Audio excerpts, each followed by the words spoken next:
Fala meu filhote, professor Kevin aqui e hoje nós vamos conversar um pouquinho sobre classificação dos seres vivos. Um tema super importante, é um tema introdutório da biologia e toda vez que a gente estuda seres vivos como um todo, a gente necessariamente precisa classificá-los. O ato de classificar um ser vivo me dá a possibilidade de generalizar informações. Então, o que permite com que eu estude um filo de animal é a capacidade que eu tenho de agrupá-los em um mesmo grupo, tá? E é exatamente isso que a gente vai aprender hoje. A gente vai aprender como que isso acontece dentro da biologia e, claro, quais são as regras para isso acontecer dentro da biologia, tá? Essa história, ela é uma história que ela começa há muitos anos atrás, evidentemente. Por quê? Porque quando a gente começa a pensar em classificação de seres vivos, isso é uma característica humana. A gente faz isso desde Aristóteles. Então, desde Aristóteles, você tem uma proposta de classificação. Porém, isso se intensifica bastante no século XVIII. E por quê? Lá no século XVIII, você tem um advento de grandes navegações, e aí com isso você tem não só circulação, né, de produtos, mas também circulação de pessoas, circulação da ciência. E no século XVIII isso é muito intenso. E aí você começa a ter vários pesquisadores do mundo inteiro trocando informações sobre os seus conhecimentos científicos. Mas a verdade é que cada um falava a sua língua. Então cada um nomeava as coisas do jeito que queria. Cada um classificava as coisas do jeito que queria. E no final do processo ninguém conseguia se comunicar. É a mesma coisa chegar para você e falar, aqui eu falo aqui em Brasília, né? Chamam mandioca de mandioca. Legal? Lá no sul chama de aipim, lá no nordeste chama de macaxeira. Então é a mesma estrutura, é a mesma planta. Porém, você tem nomes diferentes, que são nomes de regiões diferentes, que a gente chama de nomes populares. Só que na ciência, isso acaba atrasando o processo científico. Então, é exatamente no século XVIII onde a gente começa a criar uma proposta para, de fato, conseguir unificar esse processo como um todo, certo? Então, para a gente entender esse caminho de classificação biológica, a primeira coisa que a gente vai diferenciar é taxonomia de sistemática. O que é taxonomia? Taxonomia é o ato só de você agrupar os seres vivos, beleza? Então, lá no século XVIII, a gente tinha, né, esse agrupamento de seres vivos de acordo com as características morfológicas, o formato que o cara tinha. Então, a partir do formato, a gente criava grupos, esses grupos a gente chamava de taxons. Legal?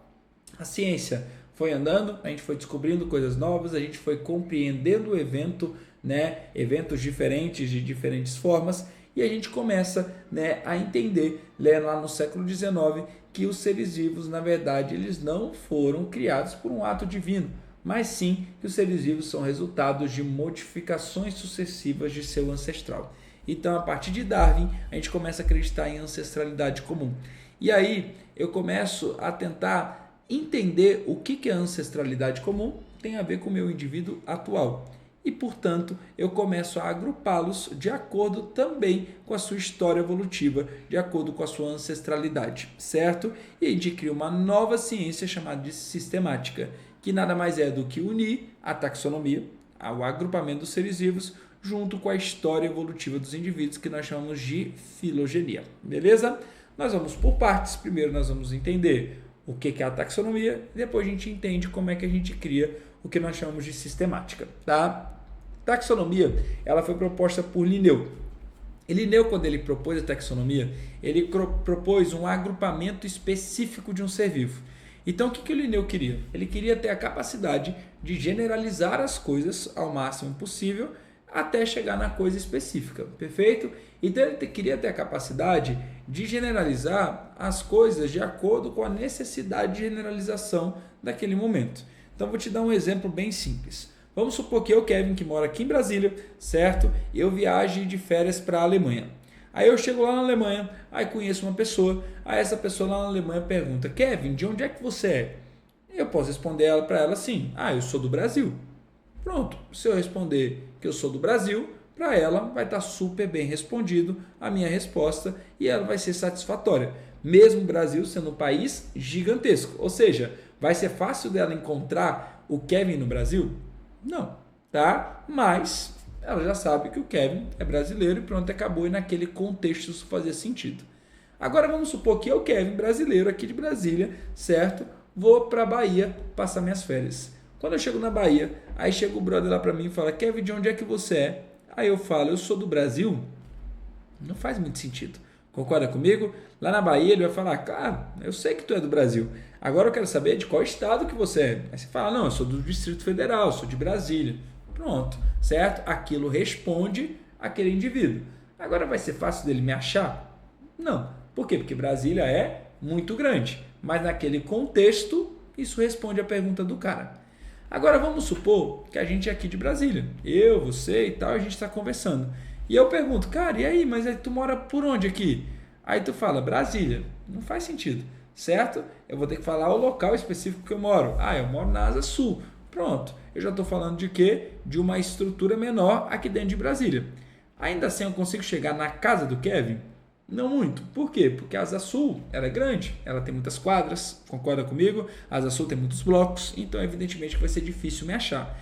Então eu consigo falar desde o mais amplo, que foi quando eu estava lá na Alemanha, falando que eu era do Brasil, até agora chegar e pelo menos falar que eu sou da Asa Sul.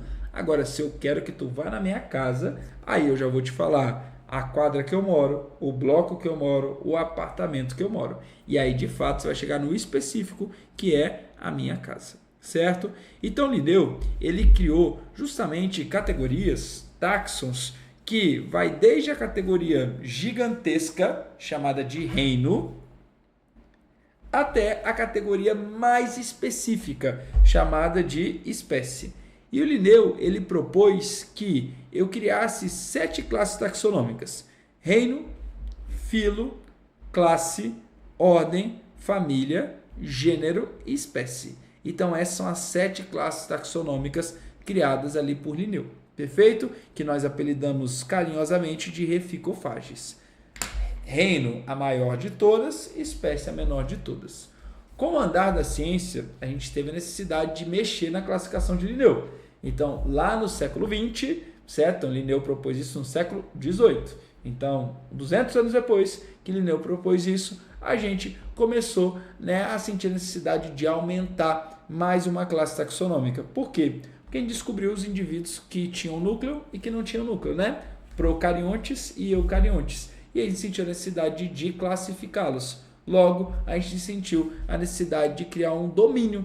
O que é um domínio? É algo que é maior do que o reino. Então, por exemplo, dentro do domínio Eucária, tu tem o reino protista, o reino fungi, o reino animal e o reino vegetal. Você tem 4 reinos dentro daquele domínio que é o domínio dos eucariontes. Perfeito? Então, hoje, a minha mnemônica ficaria do reficofages, para a gente ser mais moderno, apesar disso aqui não ser necessariamente falado por Linneu.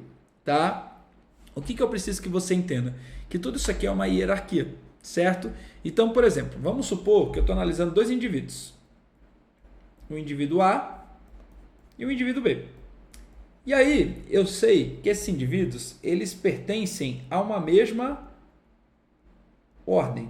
Beleza? Então, o que significa isso? Os caras, eles têm uma ordem que é igual. Perfeito? Se esses caras pertencem exatamente à mesma ordem, o que eu posso inferir disso? Se a ordem é igual, tudo que está acima da ordem também precisa ser igual. Legal? Ou seja, se eu tenho um cara de mesma ordem, ele tem que ser da mesma classe, ele tem que ser do mesmo filo, ele tem que ser do mesmo reino, ele tem que ser do mesmo domínio. Tudo que está abaixo da ordem pode ser diferente. Então, olha a diferença. Ó. Acima da ordem precisa ser igual. Abaixo da ordem pode ser diferente. Por quê? Porque eu não falei mais nada desses indivíduos. Então, eles podem ter classes, eles podem ter famílias de iguais ou diferentes. Eles podem ter gêneros iguais ou diferentes, eles podem ser indivíduos de mesma espécie. Eu não sei, não dei essa informação. Mas o que eu sei é, se a ordem deles é igual, significa que tudo que está abaixo dessa ordem pode ser diferente. Mas tudo que está acima dessa ordem necessariamente precisa ser igual, tá? Isso é muito importante, beleza? Então é muito importante ali dentro da compreensão da taxonomia como um todo, tá? Quando a gente analisa, então, essas classificações de Linneu, o que a gente tem que pensar? Que quanto maior é a classificação, maior é a variabilidade de indivíduos dentro deles, né? Então, numa caixa grande, eu tenho muitas possibilidades de encontrar ali. É igual eu falei para você, se eu cheguei lá para o cara da Alemanha e falei que eu moro no Brasil, poxa, quantos locais diferentes que eu posso morar, certo? Agora, quanto mais eu vou restringindo essa caixa, mais eu vou restringindo essa variabilidade. Então, quando eu falei que eu morava no Brasil, poxa, eu tenho 27 estados, eu acho que é isso, né? Essa quantidade de estados do Brasil. Eu tenho 27 estados mais o Distrito Federal, né, de possibilidades de moradia. Agora, no momento que eu falo que eu moro em Brasília, eu já estou restringindo isso a uma cidade específica. Beleza? Ainda tem uma infinidade de bairros que eu posso morar, mas eu estou falando de uma cidade específica. Quando eu falei meu bairro, Asa Sul, aí eu já estou falando do quê? De uma infinidade de blocos ainda, mas um bairro ainda mais específico.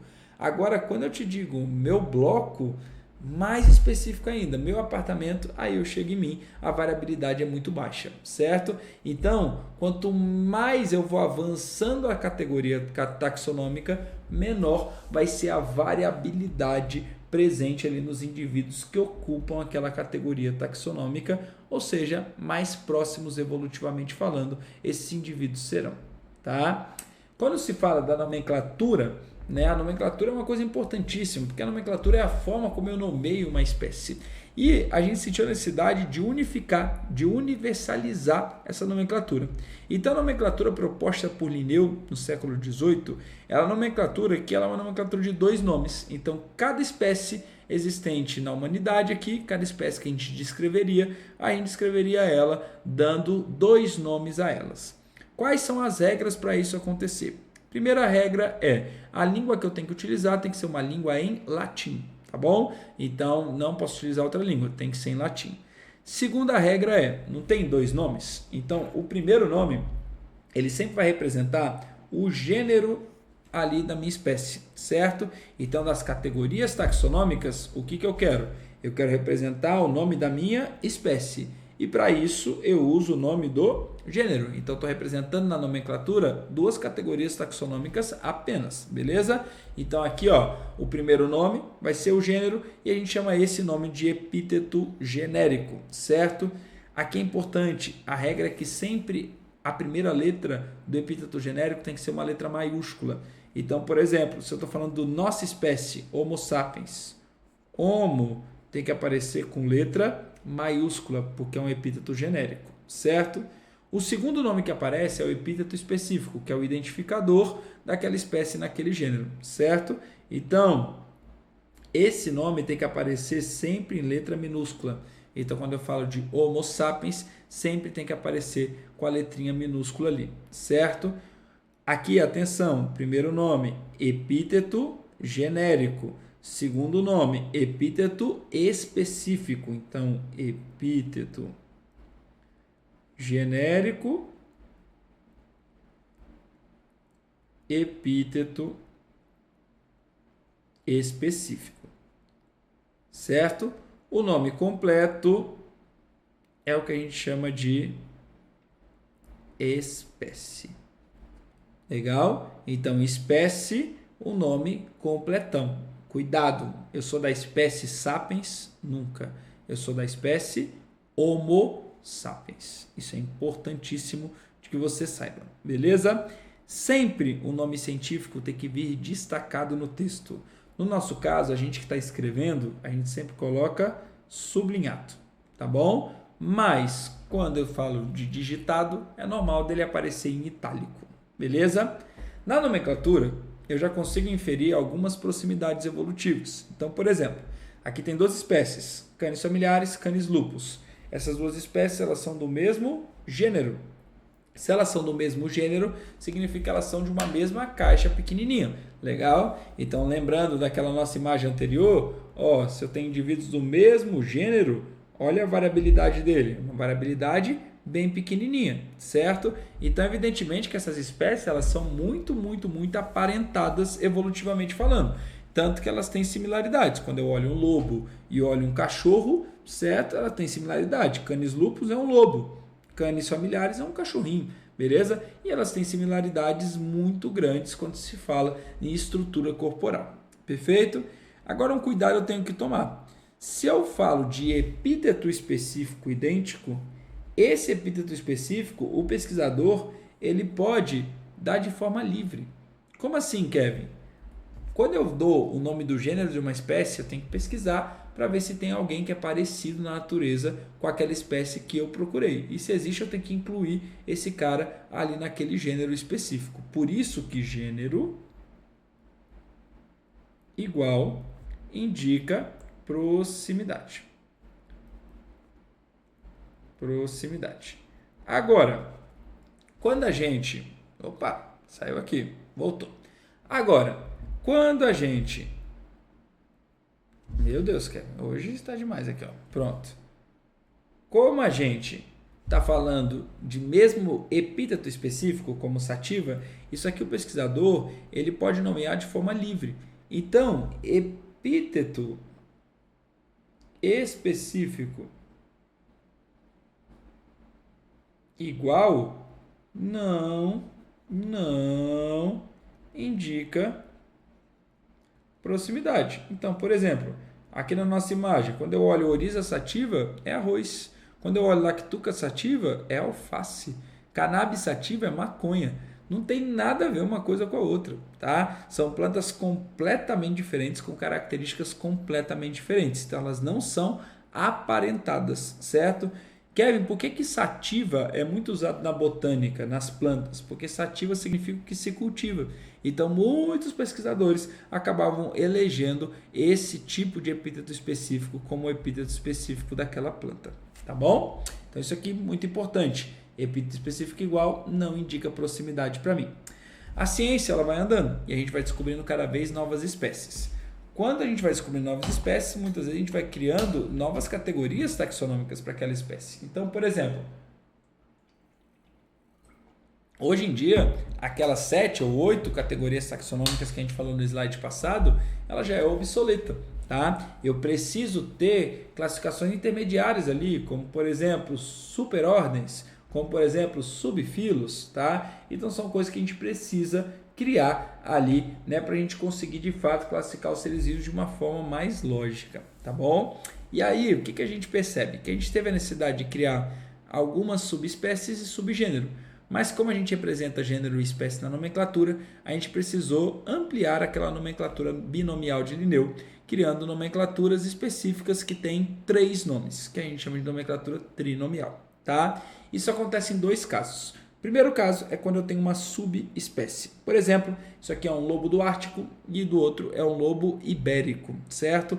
Eles são de uma mesma espécie, porém eles têm características diferentes dentro dessa mesma espécie. Portanto, nós chamamos eles de subespécies, certo? Como é que eu represento isso na minha nomenclatura? Canis significa o gênero. Lupus é o meu epíteto específico e Arctos é o que a gente chama de subespécie. Perfeito? Então, sempre quando eu quero representar uma subespécie na minha nomenclatura, ela aparece com letra minúscula sendo o último nome, ou seja, após o epíteto específico, certo? Quando a gente analisa o subgênero, que é o nosso segundo caso, esse subgênero é uma ramificação do gênero, perfeito? Logo, ele tem que aparecer como? Ele tem que, primeiro, aparecer em letra maiúscula, a primeira letra, e segundo, ele tem que aparecer entre parênteses. Então, ó, Aedes, como acontece com o mosquitinho transmissor da dengue aqui, ó, é o meu gênero. Egipte é o meu epíteto específico. Estegomia vai ser o meu subgênero. Então perceba que ele aparece entre parênteses com a letra maiúscula, tá? Então toda vez que isso acontece, você fala que isso é um subgênero, beleza? Por exemplo, quando a gente pega toda a nossa classificação taxonômica humana, nós somos do reino animal, nós somos do filo cordados, ó, refi, agora classe, não é isso? Nós somos da classe mamália, nós somos da ordem dos primatas, nós somos da família dos hominídeos, do gênero Homo, da espécie Homo sapiens, da subespécie Homo sapiens sapiens, tá? Então essa é a nossa classificação taxonômica completa. Olha o quanto que a gente é parecido com o chimpanzé. Olha o quanto que a gente é igual ao chimpanzé. Olha, todas essas classes taxonômicas aqui, ó, elas são idênticas. A gente só se diferencia no gênero. E é por isso que a gente compartilha tantas características evolutivas idênticas, tá? Então é por isso que a gente pode colocar os caras aí todo, vamos dizer que numa mesmo local, certo? No mesmo localzinho, numa mesma classificação. Beleza? Quando a gente analisa, certo, a sistemática, aí já é um pouquinho diferente. Por quê? Além de eu representar a taxonomia, eu também quero representar a história evolutiva presente aqui no meu indivíduo, certo? Essa história evolutiva, ela nada mais é do que entender a ancestralidade desse indivíduo, entender então quem que é o ancestral comum e o quão distante eu estou do meu ancestral comum. Legal? Para entender a sistemática, eu preciso entender a diferença de anagênese e cladogênese, perfeito? Anagênese é quando eu tenho desenvolvimento dentro do mesmo ramo, ou seja, o indivíduo ele surgiu num tempo evolutivo, mas o tempo passou. E aí, quando o tempo passou, o que acontece? Ele acaba criando novidades evolutivas e essas novidades evolutivas elas acabam sendo selecionadas da natureza, certo? Como, por exemplo, aconteceu com a gente, né? Então, a gente acredita que o Homo sapiens primata, aquele que surgiu há milhões de anos atrás, ele era um Homo sapiens lotado de pelo. Hoje, nós temos muito menos pelos. Então, isso foi acontecendo ao longo da nossa evolução. Perfeito? A cladogênese é quando a gente tem eventos de especiação, ou seja, eventos onde os indivíduos de uma mesma espécie foram separados e com isso eles foram selecionados de forma diferente e reproduziram, né, selecionando genes diferentes, características diferentes, formando com isso novas espécies.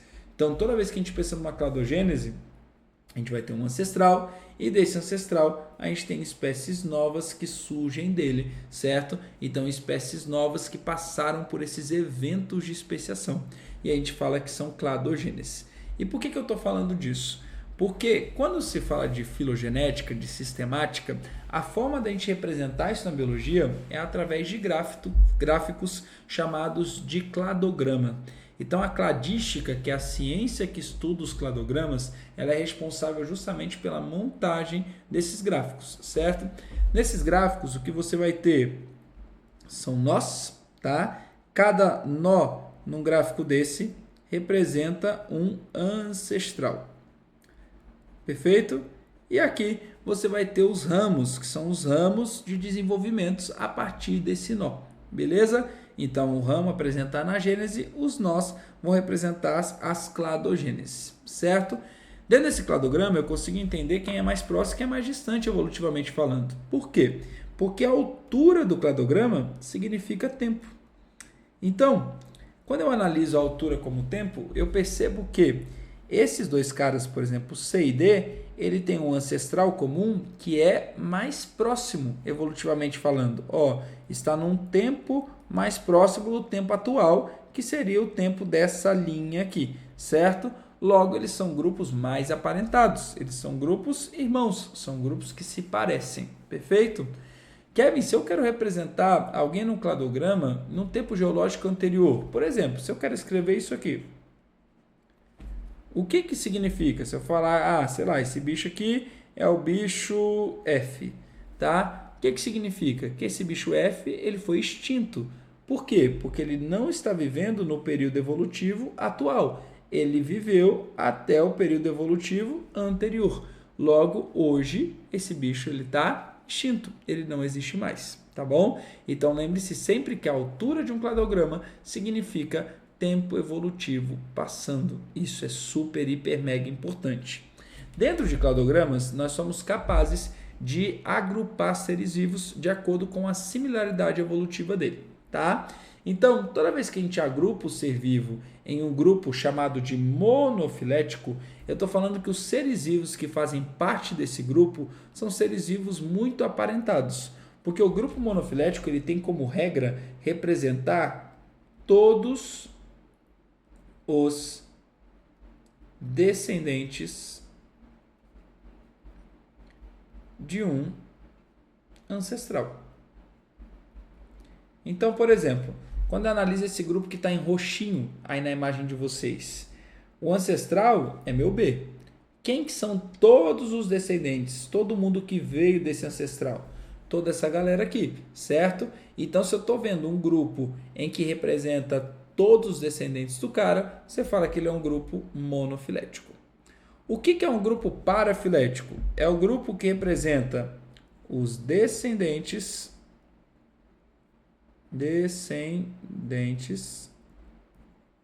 do ancestral,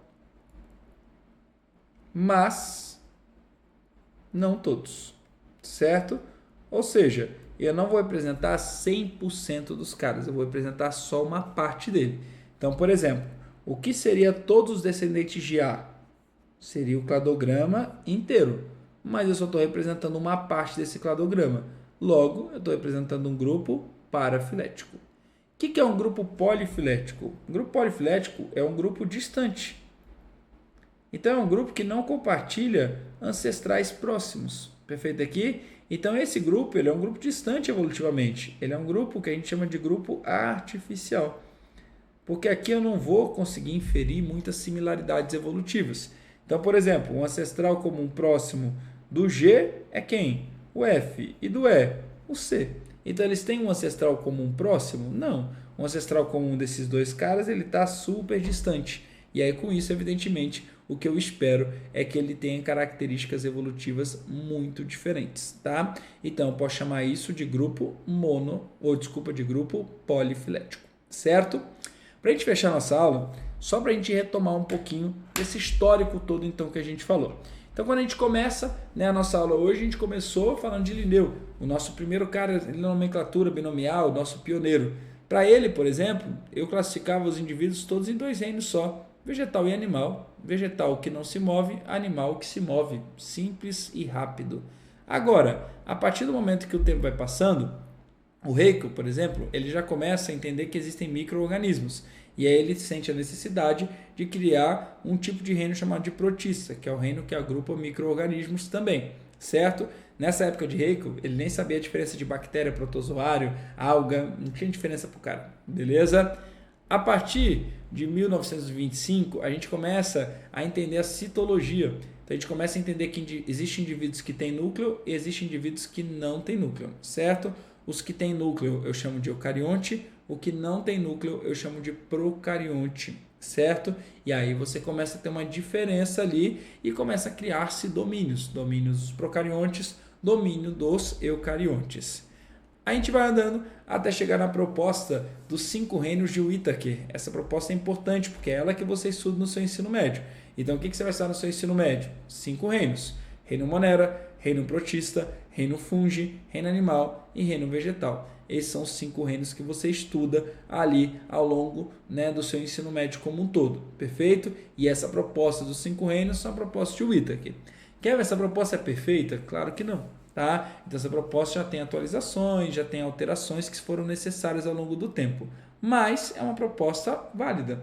Então, é uma proposta que vocês continuem estudando ela até os dias de hoje. Perfeito? Você tem, em 1990, o Wiese vendo com a ideia de 3 domínios, legal? Domínio eucária, domínio arqueia e domínio bactéria. Então, a arqueia era o que vai guardar as arqueias ali, que são indivíduos procariontes, mas que vivem em ambientes extremos. Bactéria é o que vai englobar ali os indivíduos unicelulares, que são procariontes, e o eucária é o que vai englobar todos os indivíduos que são eucariontes. E não acabou aí, certo? A gente continua até hoje, certo? Com essas classificações biológicas presentes. Beleza? Por hoje é só. Eu espero que vocês tenham entendido todos esses conceitos na nossa aula de hoje. Então, um beijo e um queijo para vocês e até a nossa próxima aula. Tchau, tchau!